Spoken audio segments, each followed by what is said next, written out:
2018, l'envie d'entrepreneuriat se faisait de plus en plus forte et donc j'ai réfléchi à quelque chose que je pouvais tester en parallèle de mon activité professionnelle. J'ai commencé à lancer d'abord un blog et des réseaux sociaux et ça s'appelait The Pâtisserie à l'époque. Que je vais aller goûter au gré de mes découvertes, de mes balades dans Paris, goûter 1, 2, 3 pâtisseries dans un quartier. Et si je trouve qu'il y a une certaine cohérence et si j'arrive à trouver des pâtisseries qui sont à une distance atteignable à pied dans un même quartier, bah là, je construis un parcours. Je fais des recherches sur voilà, essayer de comprendre ce qui se passe dans notre cerveau, pourquoi aussi on va être attiré par telle ou telle chose, en quoi notre cerveau aussi peut nous tromper. Parce que le goût, c'est pas inné en fait. Reconnaître une fraise, c'est parce qu'un jour on l'aura goûté. Je suis pas dans une logique de levée de fonds parce que s'il y a un truc que j'ai retenu d'une formation, c'est que l'argent de mes clients est meilleur, je trouve. Et pour moi, la leçon à retenir de ça, c'est qu'il faut parler de ses idées, quoi. Faut en parler tout le temps. Faut pas avoir peur qu'on nous les pique. Bonjour, je suis Fatima, je vous souhaite la bienvenue sur le podcast de New Woman Boss, le podcast des femmes qui entreprennent. Connaissez-vous le concept de la pâtissologie ? Eh bien, de la même manière que la découverte des vins, l'œnologie, la pâtissologie permet de découvrir la pâtisserie à travers nos 5 sens. La vue, l'odorat, le goût, l'ouïe et le toucher. À l'origine de ce concept, Marion Tilou. Ancienne ingénieure, elle décide en 2019 de profiter d'un plan social pour quitter son job afin de se lancer dans l'entrepreneuriat. Marion est une grande passionnée de la pâtisserie. En 2018, elle a créé son blog The Pâtisserie avec un Z, dans lequel elle partage ses coups de cœur de pâtissier et de pâtisserie. En 2019, elle met de côté son blog pour lancer son concept de pâtissologie avec Honoré vous guide.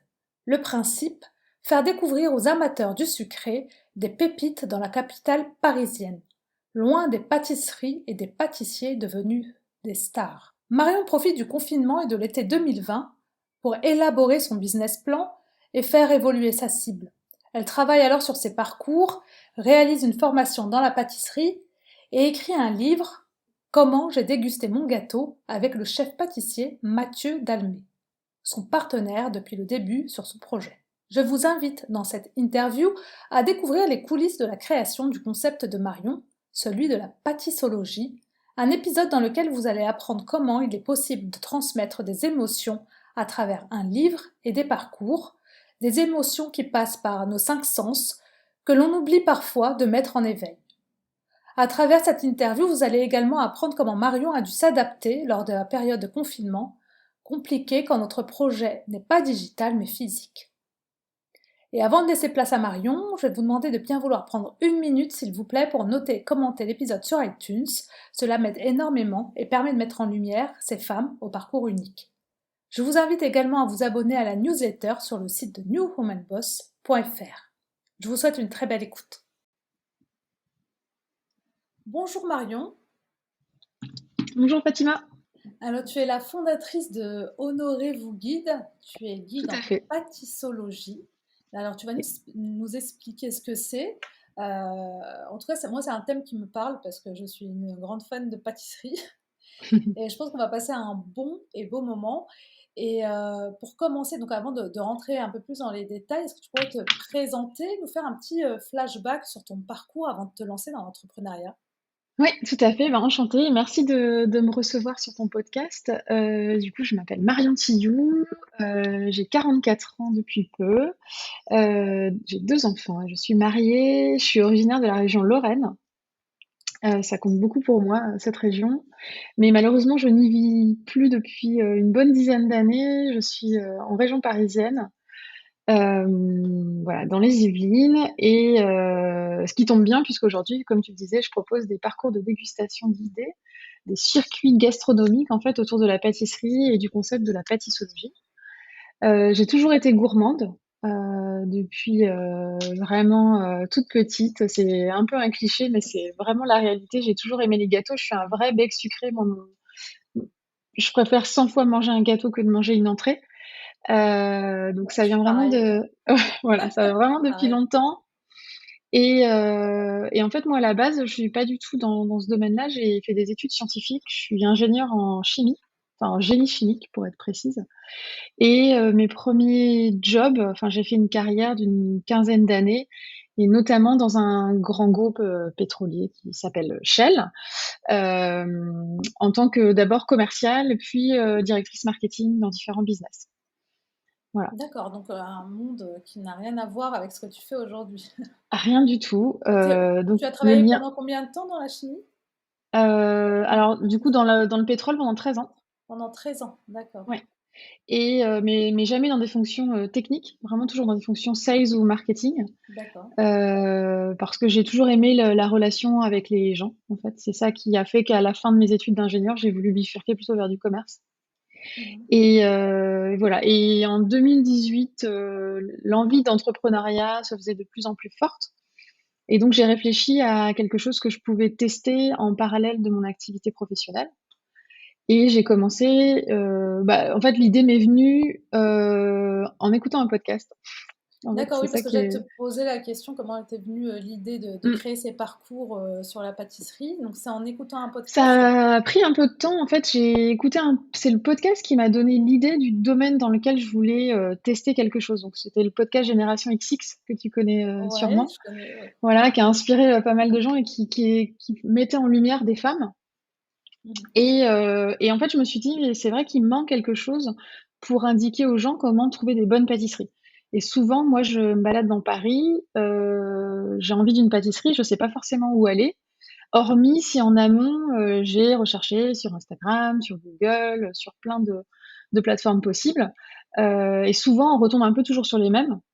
Alors que dans chaque quartier, il y a de très bonnes, pâtisseries qui sont pas forcément, sous les feux de la rampe, qui se passent pas à la télé, qui sont pas, fans de réseaux sociaux, donc qui n'animent pas tout ça et voilà, je me suis dit: «Il fallait trouver une solution pour les gens comme moi qui ne trouvaient pas» et il y a un moment, j'aime beaucoup Pierre Hermé et Yann Couvreur et cetera, mais il y en a plein d'autres et Oui, je oui, trouvais ça oui. vraiment dommage.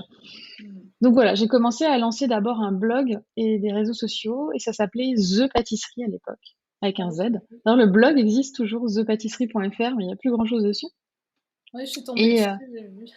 voilà et on tombe encore dessus donc il y a encore un petit peu de trafic sur ce site, et en fait je racontais, ce que j'avais goûté, ce que j'avais aimé et voilà et en 2019, j'ai été dans une énième réorganisation au sein de l'entreprise.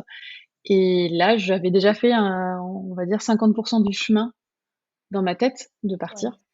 J'ai vu beaucoup de mes collègues partir avec des plans sociaux et cetera, dans des bonnes conditions et je me suis dit: «Ben, voilà». J'ai quand on m'a indiqué ce changement, j'ai levé la main pour partir D'accord. et voilà. Donc tu avais déjà en tête l'envie, de partir, de Mmh. faire autre chose, mais Oui, déjà dans l'entrepreneuriat, oui, mais tu savais pas encore quoi et puis tu l'as découvert à travers le podcast et exactement, en ouais parallèle du et boulot, donc tu as lancé, le blog oui, et voilà.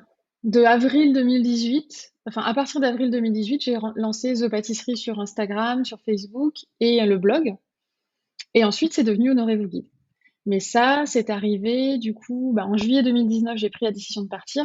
ouais. Ça prend toujours un peu de temps dans les grandes sociétés, quand c'est un plan social et cetera. Il y a beaucoup de consultations, il y a beaucoup d'administratifs, en fait Mmh. et véritablement, je suis partie le 31 mars 2020 et donc Ah oui. tu sais ce qui s'est passé entre Oui, les 2. ouais. Ouais, donc oui, c'est sûr, bah, on va revenir là-dessus parce Mmh, qu'effectivement, ça là, il a fallu s'adapter, hein, ouais. à ça. Heu, Mmh.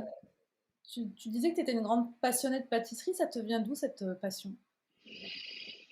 En fait, moi, j'ai vécu quelques années chez mes grands-parents et ma grand-mère, c'est pas une grande pâtissière, mais elle faisait des trucs que j'aimais bien. Elle faisait des gâteaux, même mes 2 grands-mères, en fait, faisaient des trucs ultra simples, mais j'aimais assez faire ça avec elles et goûter la pâte, crue et j'ai toujours aimé, du coup, déguster les gâteaux. Donc ça vient indirectement de ça, quoi, d'avoir un petit peu traîné avec elles, c'est pas quelqu'un qui faisait, énormément de gâteaux ou des trucs hyper, perfectionnés, mais ça revenait souvent et dans son jardin, il y avait un mirabellier, donc c'était Ouais. à Metz et du coup, ouais, la tarte à la mirabelle, c'est vraiment le truc, qui me relie à ce on va dire, ce démarrage, finalement, si je dois vraiment chercher l'origine, ça doit venir de là, quoi. D'accord, des souvenirs d'enfance qui ont Mmh. remonté et du coup ça t'a donné aussi l'envie après, de partir vers cette voie-là, quoi. Ça t'a aidé, Ouais. hein, quelque part, Ouais, ouais, ouais, et puis, finalement, en grandissant, j'ai toujours, aimé, faire des gâteaux, amener des gâteaux, tester des choses et naturellement, j'allais vers, tiens, je vais faire un nouveau type de gâteau et jamais je me suis dit: «Tiens, je vais faire un nouveau type de blanquette», tu vois? Typiquement. Donc j'allais vraiment vers le sucre, toujours. Je bois pas de vin, je bois pas trop d'alcool, mais du coup, ma dose de sucre, elle est plus du côté, solide, on va dire. D'accord, et tu fais beaucoup de pâtisserie toi-même? Oui, alors du coup, j'en fais périodiquement, mais j'ai toujours fait de la pâtisserie, là, vraiment depuis longtemps et quand j'étais étudiante, enfin voilà, j'avais un mini four, vraiment pour pouvoir faire des gâteaux, des cookies, ce genre de choses et quand j'ai entamé ma reconversion, quand j'ai pris la décision de partir de Shell, Ouais. je me suis inscrite au CAP en candidat libre en novembre 2019 et donc j'ai eu mon CAP en 2020. D'accord, donc tu as fait un CAP pâtisserie, Pâtissier, ouais. pâtissier, pardon, du coup. Est-ce Mmh. que, c'était, complémentaire pour toi, par rapport au parcours que tu voulais proposer? C'était indispensable de passer par Oui. là? C'était pas forcément indispensable. D'ailleurs, il y a pas mal de gens qui me l'avaient déconseillé en me disant: «Oui, mais tu vas perdre ton temps, c'est un gros investissement, tu veux pas monter une pâtisserie, quel est l'intérêt?» et cetera. Mais moi, j'en avais très envie, pour avoir un peu enfin, avoir de la légitimité vis-à-vis des pâtissiers avec lesquels je discute, savoir de quoi je parle. Mmh. Et en fait, ce qui a vraiment déclenché, c'est que 2019, c'était la dernière année des inscriptions pour les candidats libres sans stage obligatoire. Et à D'accord. partir de la promo du coup 2021, avant de s'inscrire au CAP, il fallait prétendre avoir fait 2 stages de 7 semaines. Et ça, je savais que je n'arriverais pas à le faire. Ah oui, d'accord. Donc vraiment, ça s'est fait sur un coup de tête. D'ailleurs, c'est rigolo parce que c'était au salon du chocolat de 2019. Je croise un ancien candidat du meilleur pâtissier avec qui je suis amie et qui me dit: «Ah mais tu sais pas, le CAP est réformé, c'est la dernière année si tu veux pas faire de stage». Et donc je suis rentrée, je me suis inscrite. Et après, je Ah me oui, suis demandé comment j'allais faire pour le préparer. Mais d'accord. comme c'est un diplôme d'État, c'est gratuit, l'inscription. Donc je me suis dit: «Ben, on verra bien et au Oui. pire, j'indiquerai que je veux pas le passer finalement» parce qu'on peut après coup les prévenir Ouais. et voilà. Bon, après ça a été un petit peu modifié, vu qu'il y a eu le covid, j'ai pas passé d'épreuve, pratique et je l'ai eu sur dossier scolaire. D'accord, très bien. Voilà. Et quand donc tu décides de passer ce CAP et en parallèle, donc avant de quitter, est-ce que tu avais avant de quitter ton job, donc comme tu avais déjà cette idée en tête, tu as commencé à construire justement tes parcours autour, des découvertes, des Non, pâtisseries? c'est arrivé beaucoup plus tard, ça, en fait, donc mars 2020, je quitte la société, on est en plein confinement, Confinement, ouais. il y a voilà, il y a plein d'autres choses, en fait, à gérer. Ce premier confinement, il a quand même un peu, bouleversé, tout le monde. On savait pas combien de temps ça allait durer, on était en mode, crise, hein, quand même. Ouais, Donc il y a eu un espèce de moment de flottement où, je travaillais, j'appelais des gens, mais c'était pas structuré et en juin 2020, on s'est vraiment structuré avec mes associés, qui sont des associés, plus de type, conseiller qu'associés. Ils sont pas opérationnels, hein. Je suis toute seule avec des stagiaires et des apprentis, mais eux sont pas opérationnels dans la société et on a travaillé sur vraiment le business model. On a vraiment tout remis à plat du point de vue du B2B, du B2C, en se disant: «Bon, vraiment, comment on va, proposer ça sur le marché, ce nouveau concept?» Et c'est là que les parcours sont arrivés. C'est là que la pâtissologie est née aussi. C'est vraiment en d'accord. brainstormant, voilà, on va faire des parcours, mais qu'est-ce qu'on va apporter de plus que simplement une liste d'adresses? En Mmh. quoi, aujourd'hui mon premier concurrent, c'est Google, en fait, hein. C'est les gens qui vont regarder dans Google, trouver des noms de pâtisseries. Moi, faut que je leur apporte autre chose que D'accord, simplement, les promener, de A à B, quoi. Donc d'accord. là, l'idée est venue de dire: «Bah, comment moi je déguste des pâtisseries?» Et c'est là qu'est née la pâtissologie en faisant le parallèle avec l'œnologie pour le vin, D'accord, tout donc le simplement. confinement a permis en fait de construire et de structurer le projet, en fait. On C'est pas l'aurait fait même si on n'avait pas enfin, été vous l'aurez fait confinés, quand hein. même, Voilà. C'était mais du coup, prévu, très bien. voilà. Et ça vous a pas, justement, le fait de de cette crise sanitaire, de ce confinement, donc ça vous a pas freiné dans le fait de vouloir faire quand même des parcours Si, si, clairement. parce que ça entre en jeu aussi, ça change quand même pas mal Déjà, de choses, hein. ça m'a privé d'un segment de clientèle énorme qui était les touristes. Oui. Bah oui, Donc il a fallu aller chercher les locaux, oui, qui étaient quand même une de mes cibles prioritaires, mais on perdait les touristes, on perdait les entreprises. oui. Ouais, Donc voilà, qui est le donc plus gros c'est morceau quand même, hein. ouais, qui est un morceau assez important. Mais en fait, ça, tu vois, on parlait d'adaptation, de choses comme ça. Quand il y a eu le deuxième, en fait, entre les deux confinements, il y a eu l'été, 2 premiers. J'ai fait mes premiers parcours. Ça m'a permis de tester pas mal de choses et clairement, les premiers parcours, je les ai faits surtout avec des amis d'amis, des gens qui Mhm. voulaient venir tester. Enfin voilà, c'était plus des gens qui voulaient me donner des coups de main et j'avais même pas créé l'entreprise encore. J'étais, en mon nom sur Airbnb Experience. Ah oui, d'accord. Donc, Voilà, donc donc c'était pas du tout. il y avait déjà quand même quelque part une demande, enfin, Oui. ça intéressait en tout cas Oui, oui, les parce que ce personnes. concept existe sur Airbnb, de food tour, et cetera. Donc je Mhm. me suis mis là-dedans, j'ai fait quelques tests, j'ai eu quelques clients autres que mes amis, Oui, et puis on a progressé au fur et à mesure comme ça. Après, boum, 2e confinement en octobre. Là, plus possible de faire de parcours. Et donc je réfléchis, je me dis: «Qu'est-ce qu'on va faire?» Il faut continuer de parler d'Honoré, qui était toujours pas créé, légalement, on va dire. J'avais vu que pendant le premier confinement, ce qui avait cartonné, c'était les cours de pâtisserie, ouais, en en ligne. En sur, direct, en en live aussi. ouais, voilà. Mmh. J'en ai parlé, avec, Mathieu Dalmé, qui est le pâtissier avec lequel j'ai écrit le livre, on en parlera peut-être après. Oui. Et on se voit, je lui parle de mon projet et je lui dis: «Ouais, tu voudrais pas qu'on fasse des cours, de pâtisserie en ligne?» Il me dit: «Allez, vas-y». Et en 2 semaines, on avait trouvé un truc pour le faire et les premiers, on les a fait gratuits.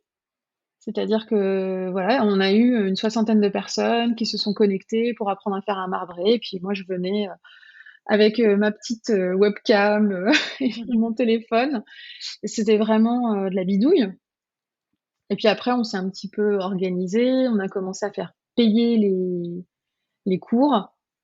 Ça a tenu jusqu'on va dire juillet 2021. Oui. Non même, pardon, décembre 2021 et puis après, c'est pas mon cœur de métier, c'était vraiment une façon de faire connaître, la société. Il y Oui. a des gens qui font ça de manière très professionnelle, ça prenait beaucoup de temps, c'était pas du tout rentable. Donc on a dit: «Bon, pour le moment, on arrête, mais par contre, on se ferme pas la porte sur, des ateliers des moi, je fais des ateliers de dégustation déjà, ça c'est fait et peut-être des cours en présentiel». Parce qu'on s'est aussi rendu compte que les gens, après 2 ans derrière leur écran, Oui, ils avaient ben, envie de ils se avaient envie de retrouver contact de en nouveau. contact. Mhm. Voilà, donc C'était voilà, c'était un moment, un peu particulier, donc il fallait effectivement mmh, continuer et pas, comme tu dis, donc faire connaître l'entreprise, c'était l'occasion d'en ouais, faire parler, en fait. voilà, puis rien lâcher et pendant ce 2e confinement, c'est là aussi que j'ai eu l'idée du livre, du coup. Aussi en écoutant un OK. podcast. D'accord.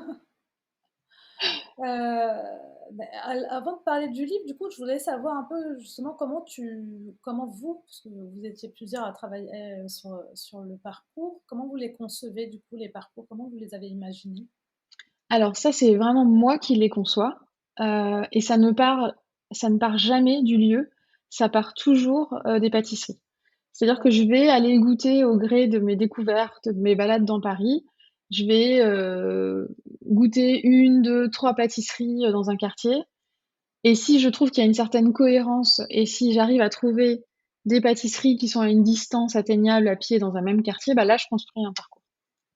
Et en D'accord. plus, il en faut quand même plus que 3. Généralement, j'ai un set de 5, 6 adresses par quartier parce qu'il y a les différences de, enfin, il y a les problèmes d'horaire, d'ouverture, voilà, il faut qu'il y ait une variété pour que je puisse mettre 3 étapes dans mes parcours. Mais ça part toujours du gâteau que j'ai goûté et après, j'adapte le contenu, on va dire du quartier. D'accord. Oui, j'ai Et vu après, qu'il y j'ai avait des des petits. thèmes aussi. Il y avait des thèmes autour du chocolat, de la tarte. Oui, alors ça a un petit peu changé Ça a parce un peu qu'il y changé. a plein de gens qui me disaient que c'était trop compliqué de se décider Ah, pour eux. d'accord. Oui. Et voilà, donc aujourd'hui, on a plus alors on a la viennoiserie qui est à part parce que c'est les seuls parcours qui sont le matin et Oui. ensuite on a les parcours qui sont, aujourd'hui Montmartre et le Marais et au moment de réserver, je propose aux gens soit de garder la surprise Mhm. de ce qu'ils vont déguster, soit, de choisir le chocolat, soit les fruits, par exemple, si vraiment il y a quelque chose qu'ils préfèrent. Mais en général, hormis certaines choses où il faut réserver, je laisse choisir. D'accord. Dans Et l'offre, voilà. donc ils choisissent et puis ensuite, ou c'est la Enfin je surprise, et voilà. ensuite ils viennent le jour J et tu leur fais faire le Voilà, parcours exactement. Donc dans les pendant pâtisseries.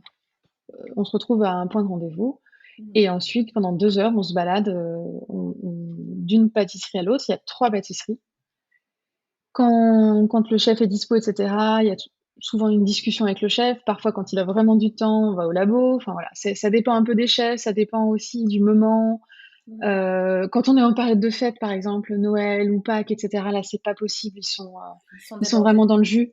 Donc Mhm. mais par contre, moi, j'explique vraiment, au début du parcours et à chaque fois, bah, en quoi, les 5 sens doivent être utilisés pour déguster les pâtisseries et ça passe déjà par la vitrine quand on arrive, voilà. Tout ça, j'essaye de faire cette démarche-là et tout en restant, assez subtil. Je veux pas non plus qu'on passe notre temps à analyser, trop en profondeur et qu'on oublie, en fait, que c'est aussi un moment ludique, sympa, qu'on passe comme ça, pendant une après-midi.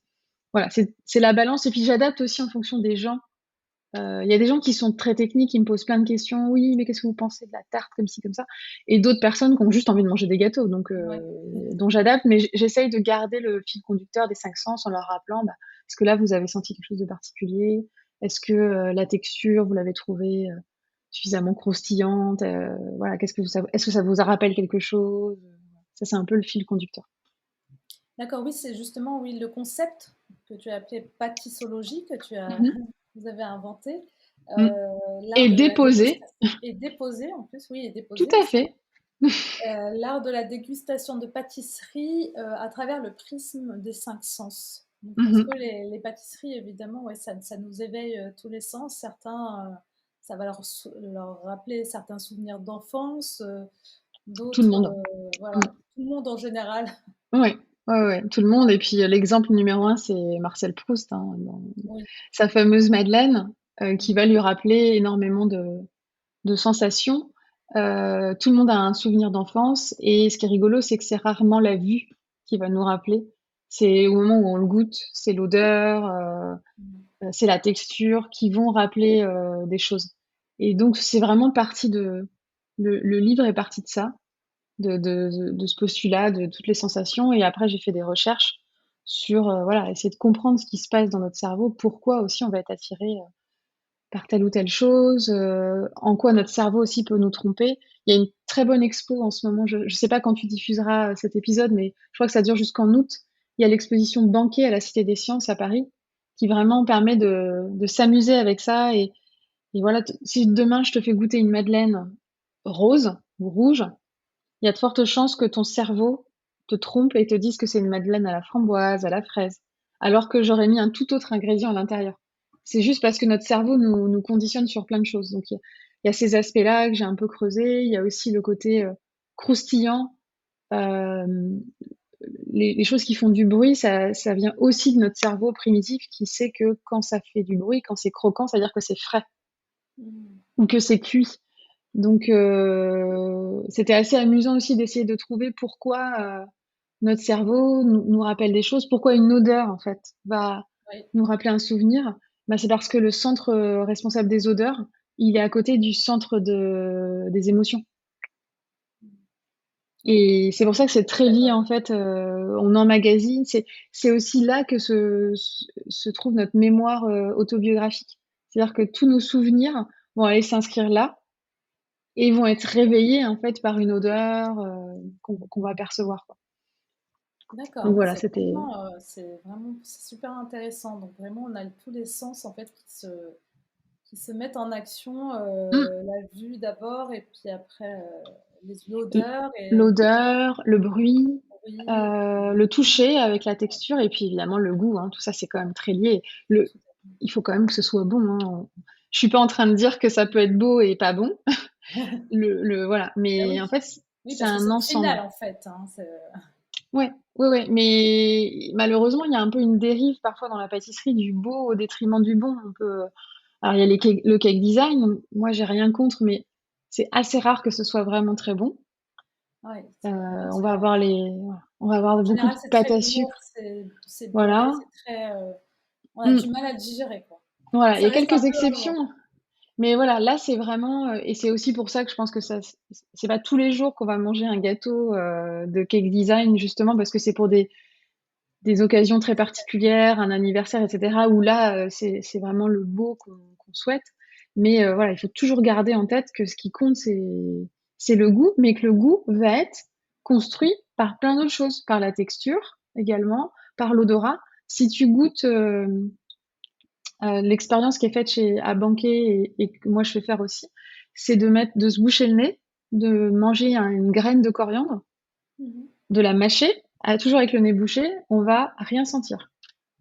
Et si on Ah ouais, débouche son nez, c'est impressionnant. Faut ah oui, vraiment faire l'expérience. J'invite les gens qui nous écoutent à faire à l'expérience, la ouais, faire. ça doit Une être petite intéressant. graine de coriandre dans la bouche et franchement, vous verrez la différence, c'est incroyable. Donc bon, les œnologues, c'est pas nouveau, hein, la rétro-olfaction, toutes les molécules qui passent par l'arrière de la bouche, dans le nez et cetera. Les gens qui ont eu le covid, savent aussi que quand on perd l'odorat, on perd une partie du goût, Ouais, donc c'est lié, tout est lié, en fait. ouais, c'est un ensemble et comme je te disais, ta vue va te perturber le message qui est envoyé au cerveau pour analyser le goût. Mmh.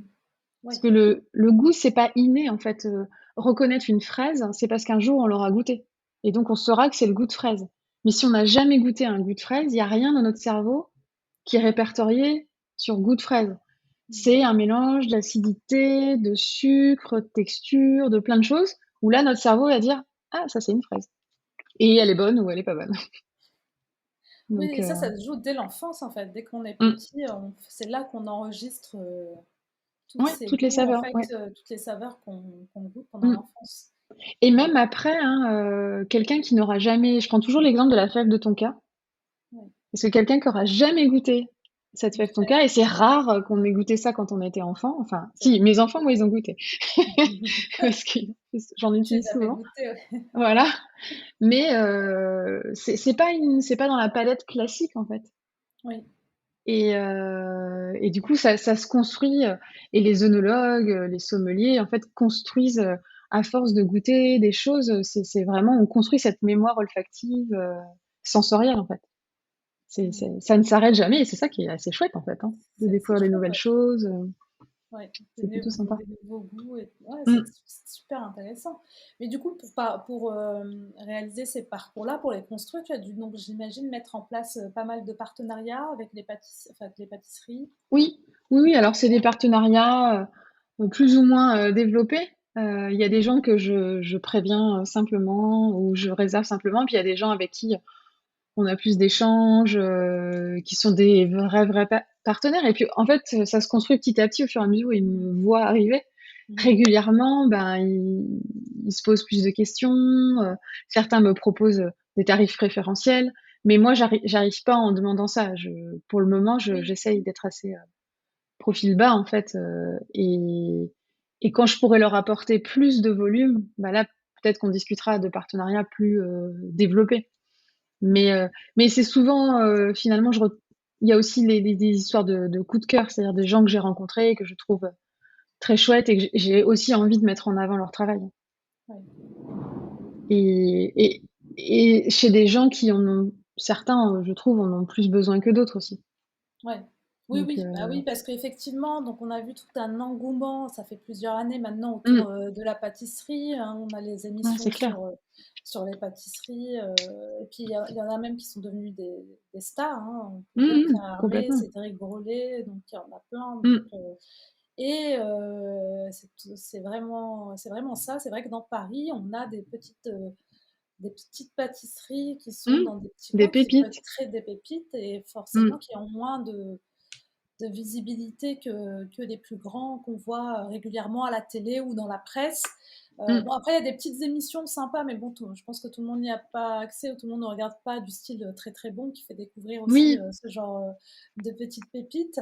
Mm. Mais à part ça, c'est vrai que c'est plutôt rare et je trouve que l'idée du parcours est très bonne, en tout cas pour les amoureux de la pâtisserie, de découvrir des nouvelles choses hors des sentiers battus. Ouais, ouais, c'est un peu le but. Et c'est vrai qu'il y a bien souvent, il y a des gens qui me disent, mais jamais on serait venu là. Ouais. C'est tout seul en fait, hein, ça les fait sortir, même des Parisiens, hein, on commence le parcours de Montmartre dans le 18e, dans un quartier qui est pas forcément ultra touristique, et on va dans une petite boulangerie que j'aime, enfin boulangerie-pâtisserie qui s'appelle la Boulangerie du Square, que j'aime beaucoup. Où ouais, c'est des gens qui sont passionnés. Moi, je suis un peu une groupie de chefs, hein, j'avoue, hein. C'est-à-dire que j'ai beaucoup d'admiration, j'en ai encore plus depuis que j'ai passé mon CAP, parce que j'ai vu quelle complexité ça pouvait être de faire certaines choses.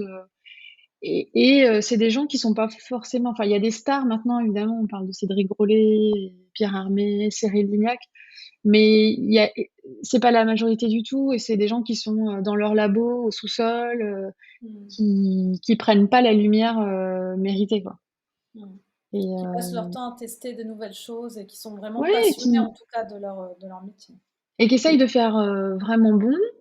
Parce qu'en parallèle, il y a aussi des gens qui s'embêtent beaucoup moins et qui vont acheter des trucs industriels et qui vont pas le dire. Et voilà, j'essaye aussi d'alerter là-dessus. Trouver un fraisier en février dans une pâtisserie, c'est Ouais. pas une bonne pâtisserie, en fait. C'est Faut, pas normal. faut, Il n'y a pas de voilà. fraises en février. Ben non, voilà. Les fraises, c'est là, c'est en mai, en juin. Et c'est les artisans avec lesquels je travaille, ils mettent ça aussi en avant, le fait de suivre les saisons, de pas produire trop pour ne pas acheter le soir, que des Mm. pâtisseries, on les repasse pas enfin la majorité d'entre elles ne repassent pas le lendemain. C'est-à-dire que c'est Ouais. frais du jour. Donc ce qui n'est pas vendu va être jeté. Donc il faut essayer c'est normal de pas avoir 40 gâteaux, 40 sortes de gâteaux dans une pâtisserie. S'il y en a 40 sortes, Ouais, c'est que c'est qu'il y a un problème. il y a quelque chose en fait. Mm. Donc, et d'ailleurs, des grands noms comme Cédric Grolet ont des pénuries en fait. On peut arriver parfois à 14 heures, il n'y a plus rien.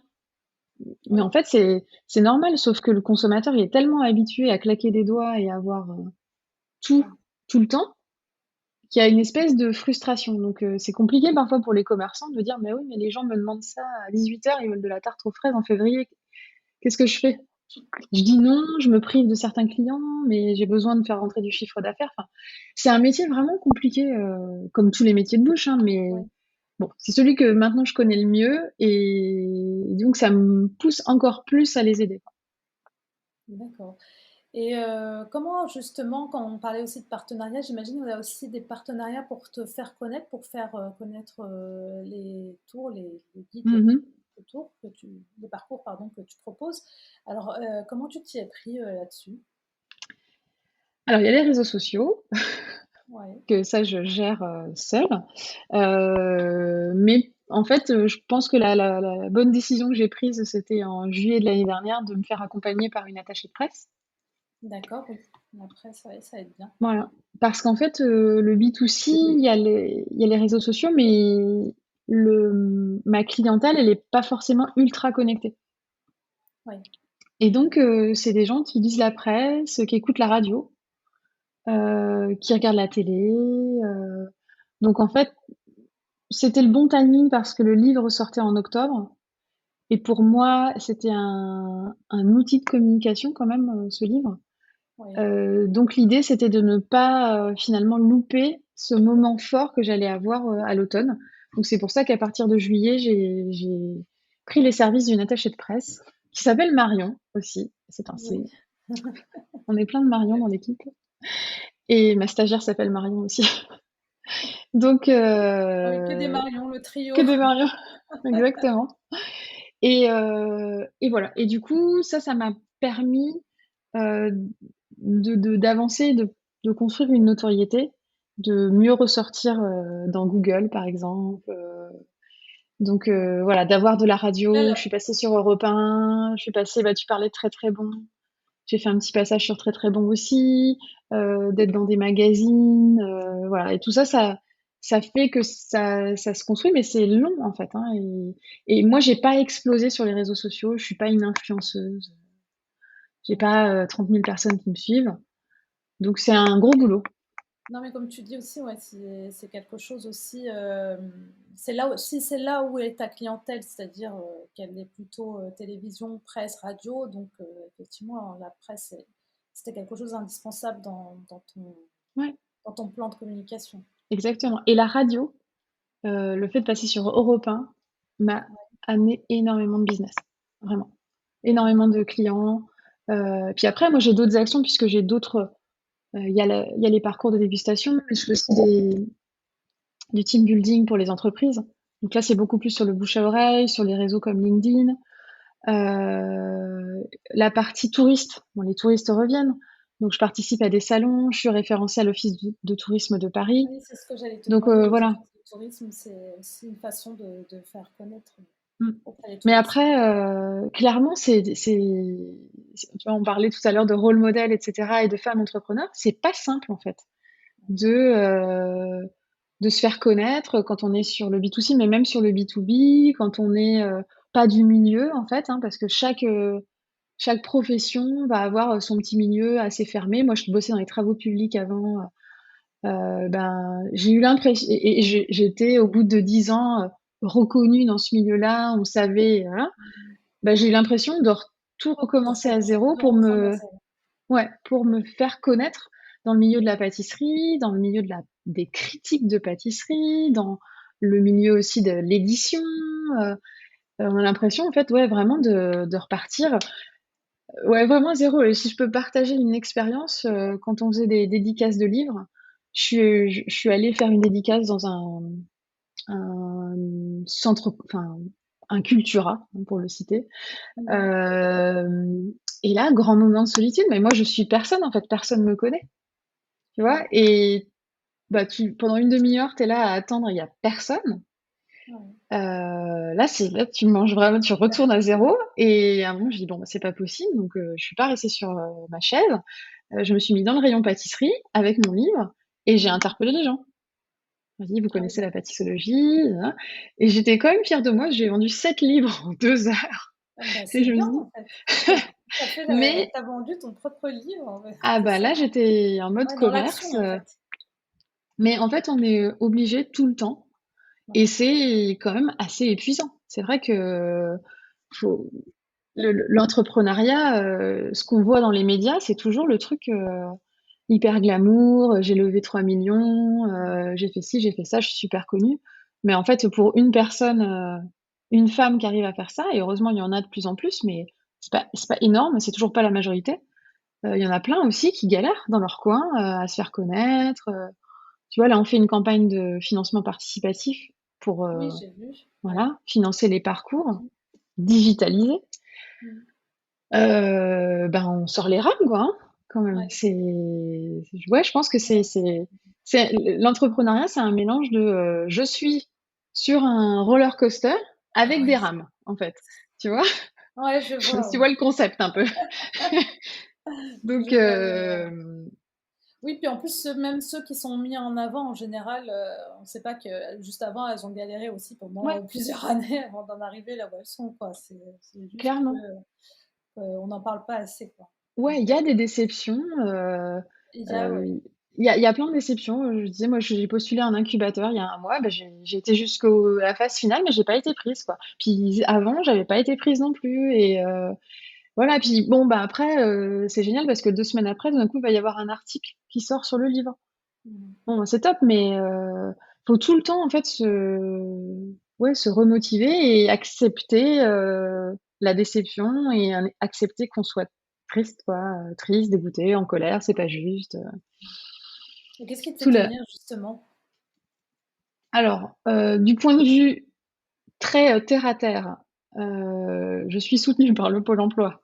Donc, ça me Ouais. permet aussi de me dire, tu peux tout donner, tu peux investir, etc. T'as pas à te poser la question de j'ai pas d'argent à la fin du mois. Ouais. Donc ça, faut pas se leurrer, mais le compteur, il tourne, hein, le Bah tic-tac, oui. ça va Bah ouais, on a forcément un 2 ans, jour, quoi, ouais, ça va se voilà, terminer. et donc on l'a déjà bien entamé. Après, c'est un métier qui me passionne. On m'aurait demandé de faire la même chose pour vendre, des trombones. Je crois que je n'y mettrais pas la même énergie. Ouais. Donc voilà, j'y crois vraiment. Les retours des gens, le fait de voir qu'il y a des gens à qui enfin, les retours sont toujours positifs. J'ai jamais personne qui m'a dit: «Oh, c'était nul, j'ai détesté». Ouais. Après, je sais que je m'adresse pas au grand public non plus. Mmh. C'est des gens passionnés de pâtisserie ou très curieux. Enfin, voilà, il y a Ouais, tout c'est une cible un, très précise, hein, ouais. Les voilà. passionnés de pâtisserie déjà. Mmh. Et puis après, c'est oui, c'est ce qui fait tenir, c'est les retours, c'est la passion, c'est les gens qui encouragent, c'est, partager et de temps en temps dire, «En fait, ça va pas, quoi», et puis de décrocher des nouveaux marchés, des trucs qui tombent un peu du ciel parce que quelqu'un a bien aimé le projet, on a parlé à un pote qui faisait un team building et boum, bah, on sort un truc, mais c'est pas, donc c'est jamais Ouais, 100% ascendant, quoi. C'est toujours ça ouais, monte, puis ça redescend, puis ça ça remonte, redescend, puis oui, ça c'est redescend. ça. C'est Et les montagnes russes, hein. non, mais je Ouais, pense que c'est l'image qu'on voit souvent et ça reflète bien les choses, quoi. Après, il faut être bien entouré, faut avoir des traits de personnalité, peut-être de la persévérance, hem, ouais, rien lâcher, mais ouais, c'est pas tous les jours que je suis en mode, pump it up, tout va bien, hein. Pas du ouais, tout. ouais, bah, oui, non, mais je pense Puis il y bien, a je des sais, trucs, je vois ouais, très bien ce que tu veux tu dire. sais ce que c'est. Et Ouais, puis il y a ouais, aussi, il y a un côté de truc insupportable. Moi, je déteste la compta et je n'aimerais jamais ça et ouais. ça me tue de devoir payer pour ce truc et en plus que je Quelqu'un pour te déteste.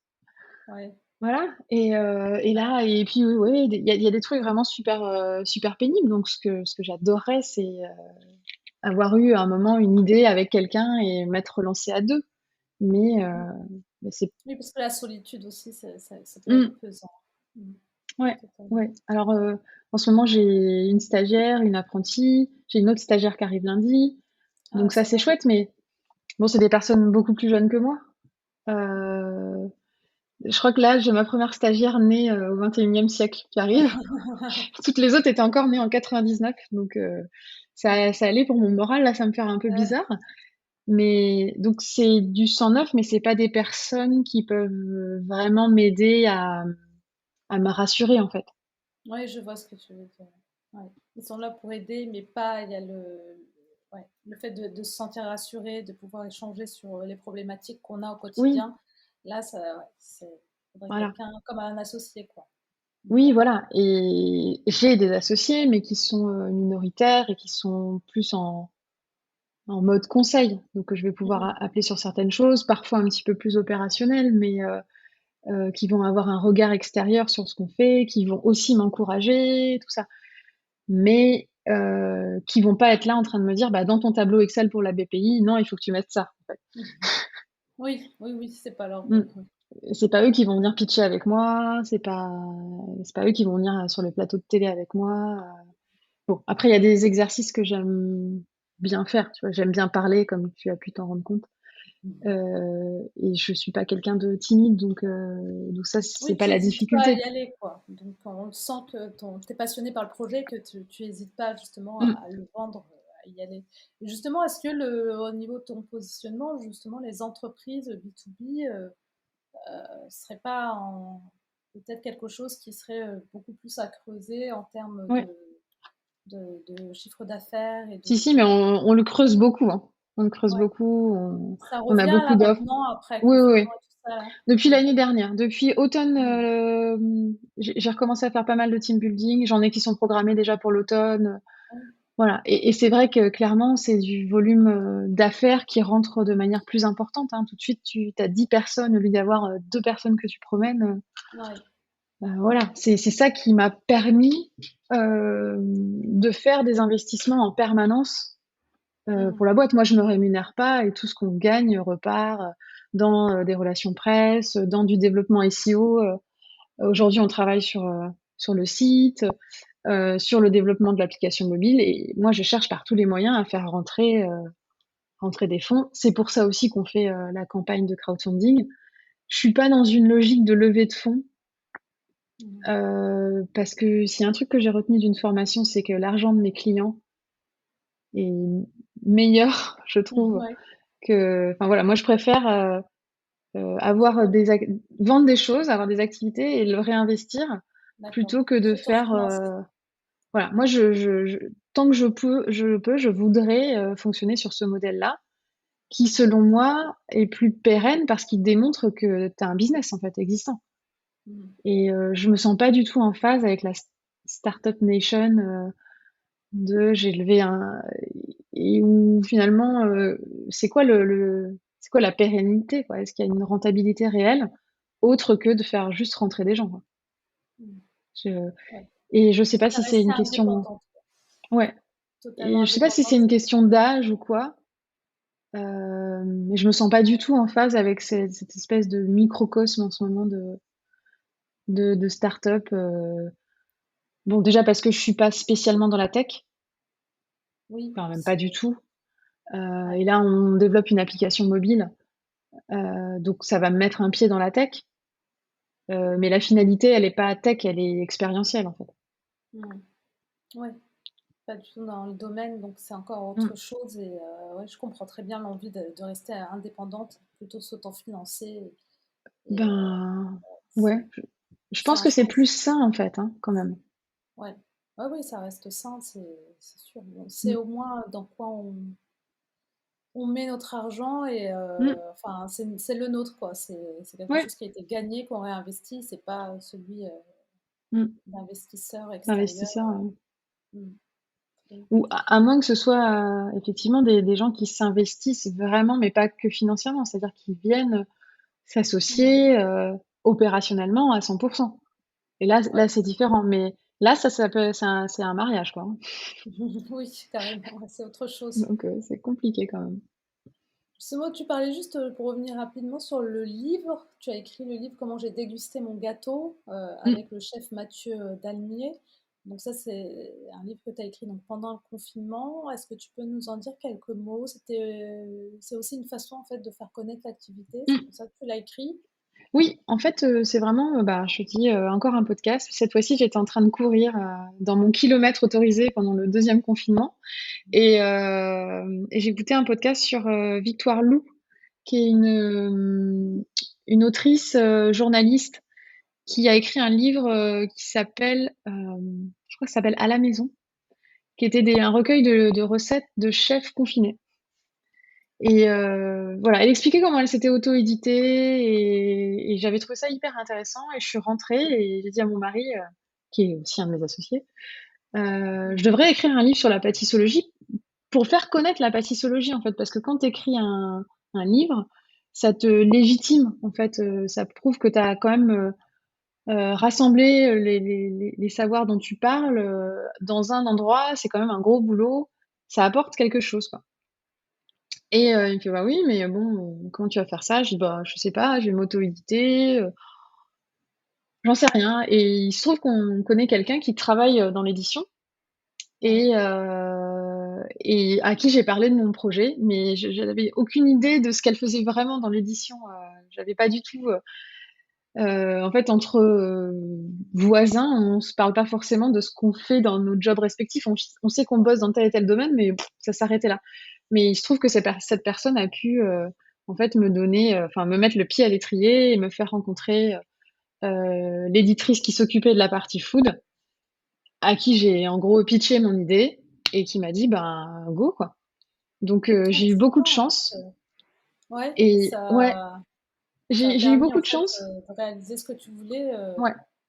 Et qui m'a dit: «Bah, ouais, on pense que c'est une bonne idée» et c'est vrai qu'à la fin de cette discussion, moi, je voulais juste avoir des infos sur le monde de l'édition et la personne m'a dit: «Bah, non, mais on trouve ça chouette et on veut t'éditer» et c'est beaucoup de chance parce que je me rends compte des personnes qui ont déjà des projets hyper aboutis, des livres écrits et qui galèrent vraiment beaucoup pour trouver un éditeur.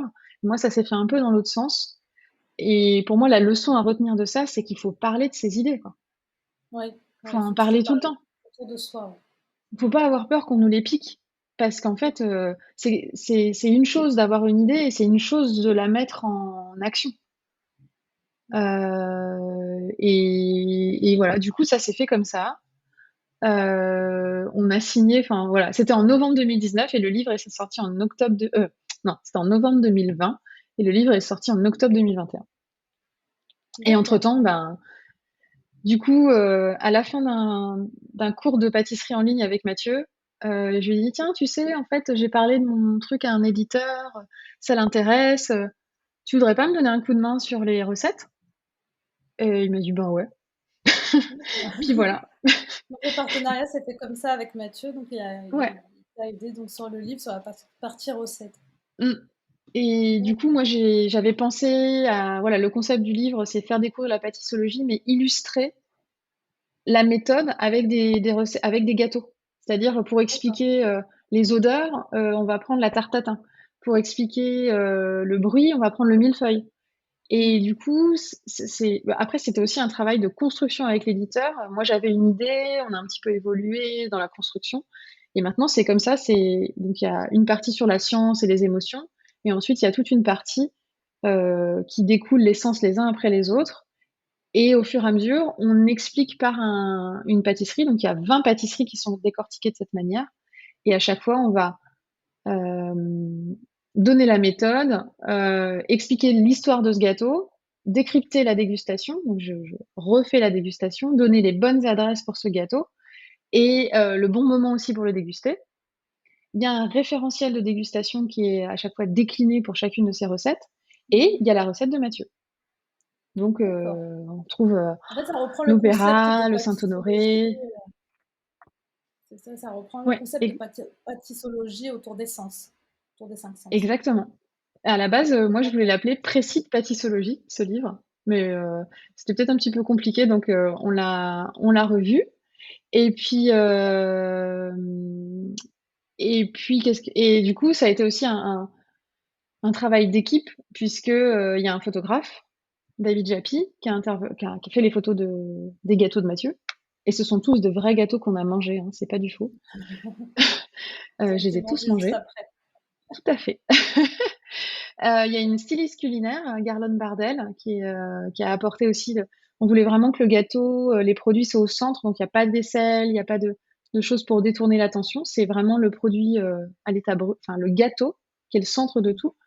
Et également une illustratrice, Cécile Wang, que j'avais repérée en 2018 sur Instagram et voilà, c'est elle qui a fait les illustrations des parties où on parle de la pâtissologie. D'accord. Et voilà, donc c'est un livre un peu particulier, parce que c'est pas un livre de cuisine, enfin, c'est pas un Mmh. livre de pâtisserie, c'est pas juste un livre de dégustation, c'est un peu hybride, donc C'est hybride, oui, mmh, c'est intéressant parce qu'on y retrouve toute la partie, sur les sens et en même mmh, temps, la manière dont on doit déguster un gâteau après une fois avoir fait la recette.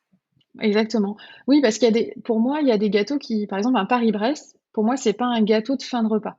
Parce qu'il faut avoir faim pour manger un Paris-Brest. Parce que c'est quand même un peu lourd, hein, ou gourmand comme certains disent, pour pas Gourmand, dire ouais. gras et cetera. Et donc si on veut vraiment l'apprécier, il faut pas avoir l'estomac plein, quoi. Mmh. Donc moi je dis un Paris-Brest, c'est un tea time. C'est installé Oui, confortablement, voilà. Et par contre un croissant, oui, ça se mange dans la rue et ça se mange pas avec une fourchette et un couteau. ouais, ouais, Donc c'est clair.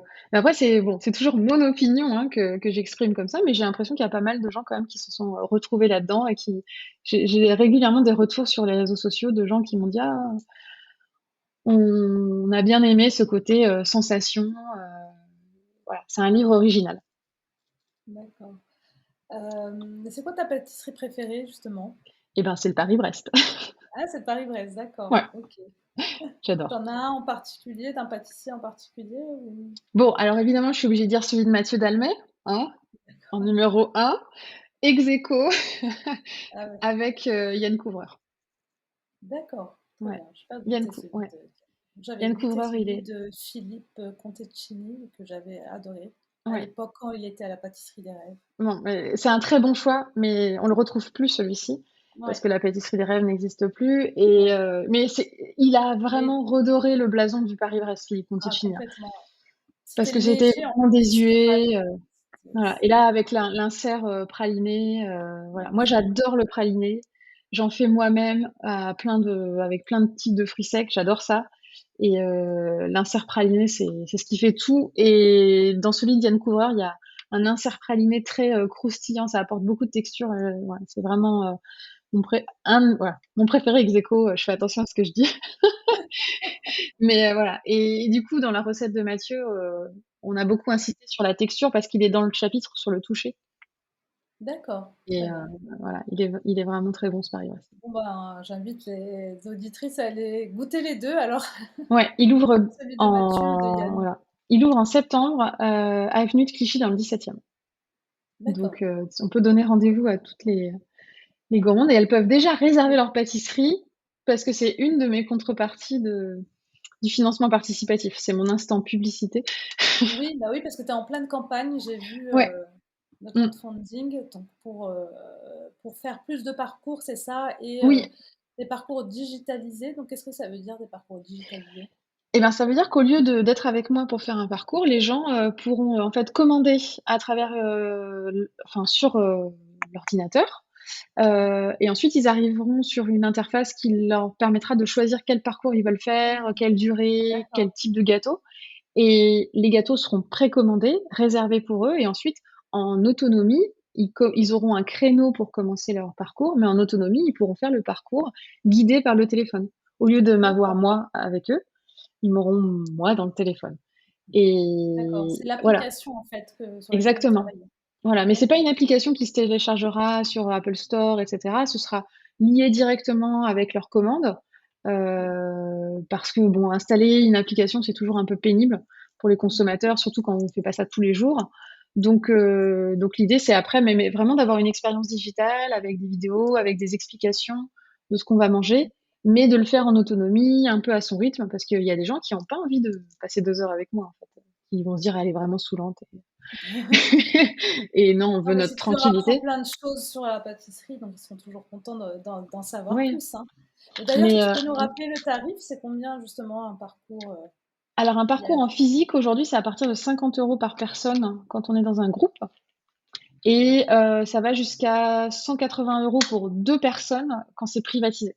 C'est-à-dire que là, les gens sont sûrs de n'être qu'avec moi et à l'avenir, les parcours digitalisés, ce sera à aux environs de 39 € pour 3 D'accord, pâtisseries, mais il y aura des formules avec moins aussi. Et aujourd'hui, sur le financement participatif, les gens peuvent, il y a un nombre limité, mais le parcours est proposé à 25 € pour le moment pour le lancement sur la campagne. Ça va me permettre aussi de multiplier le nombre de parcours. C'est-à-dire qu'aujourd'hui, je suis limitée par, le physique, mmh, mais voilà, on va en faire d'autres sur Paris et surtout on va aller dans d'autres villes. Donc ouais, il y a Lille qui est au programme, Lyon, Marseille, Nantes, Nancy. mmh, Bordeaux, ça va me mmh. permettre d'ouvrir en fait tout ça à plus de monde, quoi. D'accord, le fait de le digitaliser, effectivement, ça va te permettre d'être plus, enfin, d'être présente de Ailleurs. façon ailleurs. Voilà, parce que comme je dis dans la vidéo, du crowdfunding, on a essayé de me dupliquer, de me cloner, mais Mmh. c'était pas viable pour ma famille. Donc heu, donc on a laissé tomber. Ouais, on a fait autrement. Oui, voilà. D'accord, bah, merci beaucoup Marion. Bah, on arrive vers la fin. Je vais te poser les questions que je pose généralement aux personnes que j'interviewe. Alors, quels sont tes prochains défis pour l'année 2022, justement? On Et en a un ben, peu parlé, hein, parce qu'il y a pas mal de choses là. en octobre 2022, il faut que mon application elle soit live. Là, elle est en train d'être développée. D'accord. Donc, Ce ouais, sera un pro ça arrive vite, hein. Ouais, ouais, mais on a déjà bien avancé. Donc voilà. Fin d'année, il faut que tout ça soit opérationnel et j'aimerais bien qu'on ait lancé, au moins une autre ville que Paris. Donc je me fixe en tête Lille parce que je sais exactement, quel parcours je pourrais faire et qu'en plus je suis pas du tout du Nord, mais je trouve que cette ville est incroyable et que les gens sont tellement sympas, que ce serait génial d'avoir ça là-bas. Donc voilà, puis d'avoir, plus de chiffre d'affaires qu'en 2021. Voilà, un autre défi. D'accord, bon, on te le souhaite, hein. Est-ce que tu peux nous citer une femme dans le paysage entrepreneurial qui t'inspire? Alors, de ce côté-là, je suis un peu midinette. Il y a quelqu'un que j'aime beaucoup depuis longtemps, c'est, Mathilde Lacombe, D'accord. qui est pas du tout dans le même domaine, hein, qui est dans la beauté. Mais c'est quelqu'un que je suis, depuis qu'elle a son blog La Vie en blonde, qui n'existe plus. Elle avait même pas d'enfant à l'époque et ça fait très midinette parce que c'est des trucs de beauté, maquillage et tout. Mais je la trouve très inspirante. Bon, parfois, elle a un côté, très parfait, qui me rend jalouse et des fois, je me dis: «J'adore la détester», en fait. Mais je trouve que, heu, elle en fait pas trop. Elle montre quand même le chemin, elle a su changer de voie, elle a une vision, Mmh. de l'entrepreneuriat et aussi elle a l'air d'avoir vraiment un nez et un goût très sûr pour les choses qui vont marcher. Oui. Et voilà, il y avait Jolibox au début, le succès des box maintenant, voilà, on le connaît. Là, elle est sur la partie, compléments alimentaires, beauté et Avec donc ouais, M. j'ai voilà, M, skincare et je suis une cliente de la première heure, voilà. Bon, des fois, je me dis: «Elle est trop parfaite», mais je la trouve inspirante quand même. Oui, oui, elle est très inspirante, ouais. J'aime beaucoup son parcours aussi, le fait Mmh, de repartir à zéro après avoir mmh, déjà créé une boîte qui a un succès. ouais C'est vraiment très, et c'est et c'est inspirant. des bons produits, en fait, ce qu'elle fait. Oui, en plus, oui. C'est pas Donc du là, bullshit, en on fait, sent que c'est de la qualité, quoi. On sent qu'elle y a mis vraiment un mmh, investissement en termes de qualité, parce qu'elle-même donc, souffrait de problèmes de oui, peau, donc elle avait cette exigence au moins de se soigner mmh, elle et de le partager en tout cas avec les autres femmes. exactement, ouais. Est-ce que tu as un conseil à donner pour une femme donc justement qui se lance dans l'entrepreneuriat, qui est déjà dedans et qui... Vas-y fonce, on sait jamais sur un malentendu, ça peut marcher. Non, non, plus sérieusement, un conseil, bah, d'être bien entouré. D'accord. D'être bien C'est important entouré, aussi. ouais et et et oui et d'être bien entouré et de parler de son idée, en fait. De pas, faire de secret. Hmm. En fait, il y a beaucoup de choses qui marchent par le réseau, par quelqu'un qui va penser à quelque chose, on parle de son idée et cette semaine, il y a quelqu'un qui m'a contactée sur LinkedIn: «Est-ce que je peux t'appeler? J'ai un conseil à te donner et tout». Hyper chouette, en fait, Bah, c'est parce que j'ai sympa, dit: hein. «Bah, voilà, je fais un crowdfunding, il y aura ça, ça, ça», ben, super précieux, en fait, d'avoir ce conseil. Donc les gens qui disent: «Ah non, je ne parle pas de mon idée parce qu'on va me la piquer», non, Ouais, ça ouais, c'est pas vrai. Les gens piquent c'est pas les et puis dans l'absolu, en fait, qui réinvente vraiment des choses tous les jours? hmm. Bah, personne. Ah, Enfin, voilà. voilà, on est tous à s'inspirer, tout le monde malheureusement, il y a des Steve Jobs, il y en a pas à tous les coins de rue.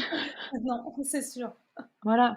Moi, j'ai inventé la passissologie, mais l'œnologie, ça existe.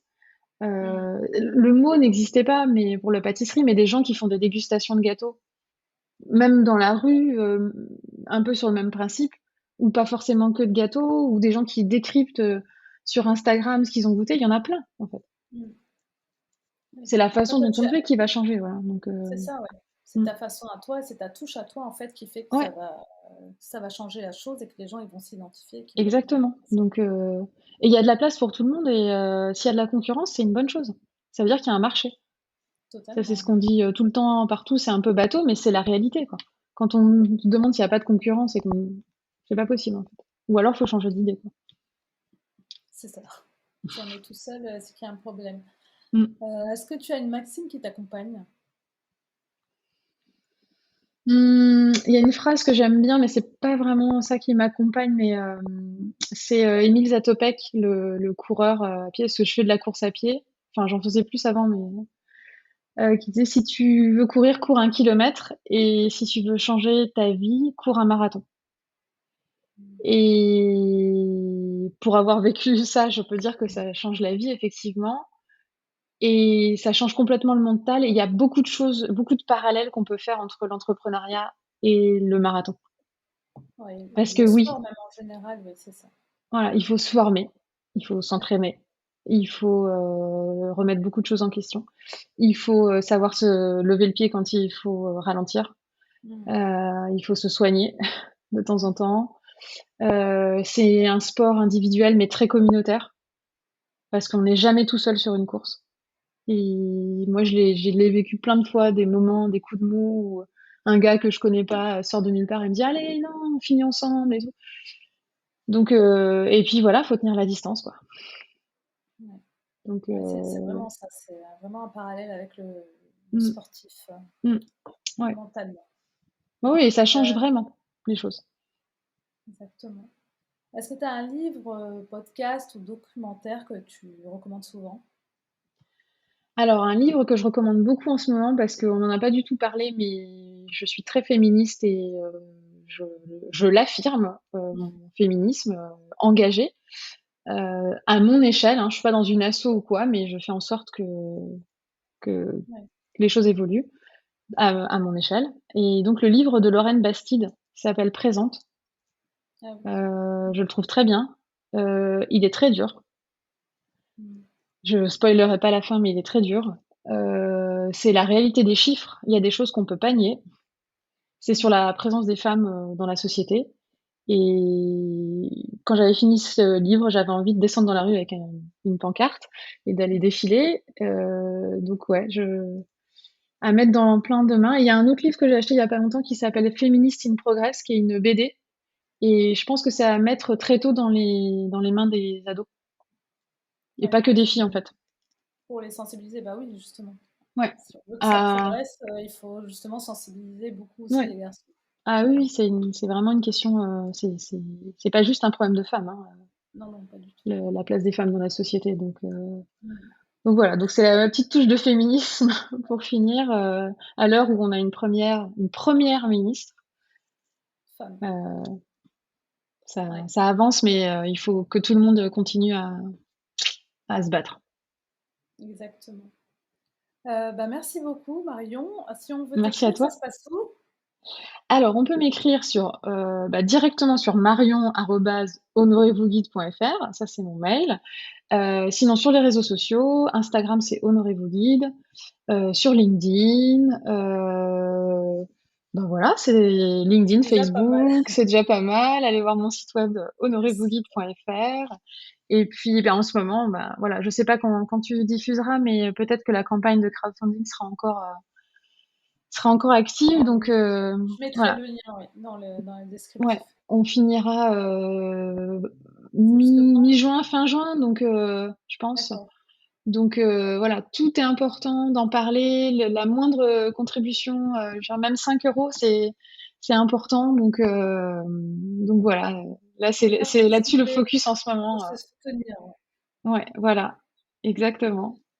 Eh Bah, je te ben, remercie en merci. tout cas de tes questions, Merci. c'était hyper intéressant. Ça fait toujours une espèce de remise à zéro quand on rappelle son parcours, etc. On se dit ah oui finalement Bah, on j'ai a fait fait pas ça. mal de choses, en fait. On se rend compte à ce moment-là que, ben, on a parcouru quand même, pas mal, Mmh, de chemin, en fait et ouais, de kilomètres et on a fait des choses, hein. ouais, et on a tendance Faut le prendre. en tant que femme, on a tendance souvent à oublier tout ce qu'on a fait et à se dire ah oui Exactement, mais il faut que je fasse encore plus de ça, j'ai pas fait et tout. c'est Oups, ça. j'ai perdu mon AirPod, je reviens. Mais Mais c'est désolée. vrai qu'il faut prendre le temps de justement de Mmh, fêter ces petites victoires à chaque fois sur cette longue route qui monte et qui descend, on va dire. exactement. Donc faut pas oublier tout ce qui a marqué sur le kilométrage, hein, comme dans la C'est voiture. ça, c'est ça. Et il y a plein de choses, Exact. et ouais, c'est pas quelque chose qu'on a tendance à faire naturellement, donc c'est bien de se poser de temps en temps, comme ça avec toi, et c'était vraiment très sympa en tout cas. Bah, merci beaucoup, je te laisse Et je le t'en mot prie. de la fin. Le mot de la fin, ben oser, oser être indépendante, Oser. le plus possible, N'hésite ouais. Mmh. N'hésitez pas. OK, bah, merci beaucoup Marion. Je t'en prie, merci Fatima et plein de bonnes choses pour la suite aussi pour ton podcast. Merci, merci.